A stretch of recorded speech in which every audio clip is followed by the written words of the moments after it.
马克思还是跳下了坑，美日联手，解放军是时候迎接新的炮灰。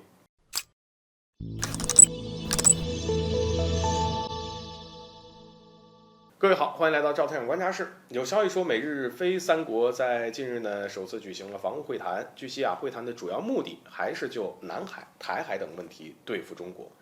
而最终，三国一致决定通过所谓的美日同盟、美菲同盟和美日菲三国联合行动，来维护亚太地区的和平与稳定。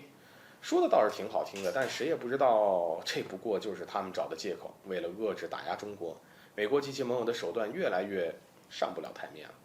不过，美日两国抱团取暖，我们还可以理解。这菲律宾又是怎么回事呢？难不成该国彻底打算抛弃杜特尔特时期对华友好政策，开始向美国靠近？其实在我们看，马克思政府还是跳下了美日挖的坑。在这之前呢，菲律宾海岸警卫队就发布了消息，声称跟美日两国在巴丹省的马里维莱斯港口附近举行演习，而这是美日菲三国首次举行联合军演。考虑到美国近段时间频频与菲律宾互动，线下又直接拉菲律宾进行军演，而至此不排除是拜登政府想要拉拢菲律宾入自己的反华阵营，以进一步对中国进行围堵。事实上，美国为了拉近与菲律宾之间的关系，可没少在南海问题上力挺。起初呢，外界以美国是想要把菲律宾变成下一个乌克兰，但现在看来或许美国还另有目的。其实针对这次美日菲三国召开的首次防务会谈，传言日本媒体在报道时说出了这样的一句话，说台湾有事儿这个菲律宾将成为驻日美军的延伸据点。这话呢，熟悉又陌生，让人想起之前日本方面叫嚣说台湾有事就是日本有事的话，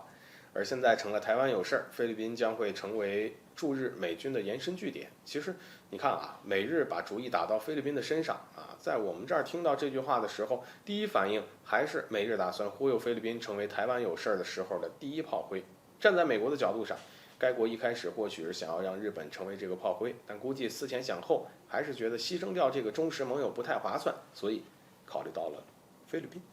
至于日本，或许其实早就知道自己是那个炮灰，为了避免这种事情的发生